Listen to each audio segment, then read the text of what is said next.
અમદાવાદમાં road infrastructure સુધારવા હાઈકોર્ટમાં સુઓ મોટો પર સુનાવણી હાથ ધરાઈ। અકસ્માતો ઘટાડવા ટ્રાફિક નિયમન અંગે સુઓ મોટો અરજી પર સુનાવણી કરવામાં આવી।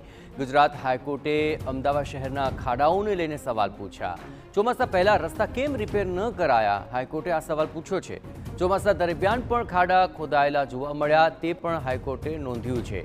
ખાડા પડ્યાના 72 કલાકમાં ખાડા પુરાતા હોવાનો સરકારી વકીલે દાવો કર્યો હતો। ફરિયાદ માટે હેલ્પલાઇન પણ શરૂ કરવામાં આવી હોવાનું પણ સરકારી વકીલે રજૂઆત કરી। 550 કિલોમીટરના નવા રોડની અને રોડ પહોળા કરવાની યોજના હોવાનું પણ સરકારી વકીલે કોર્ટમાં જણાવ્યું। અહીં રોંગ સાઇડ ડ્રાઈવ ટાળવા રોડ પરના ડિવાઈડર અહીં કટ બંધ કરી દેવાયા હોવાની પણ વિગતો હાઈકોર્ટ સમક્ષ મૂકવામાં આવી છે। એમસી દ્વારા 9 આઇકોનિક રોડ બની રહ્યાનો સરકારી વકીલનો દાવો છે। ગુજરાત હાઈકોર્ટની ટકોર પણ સરકારી વકીલે જણાવ્યું હતું કે અમદાવાદમાં સતત કામ ચાલતું જ રહે છે અને ખાડા પડ્યાના 72 જ કલાકમાં તે પૂરાઈ જાય છે તેનું ધ્યાન પૂરતું રખાતું હોવાનો પણ દાવો કર્યો।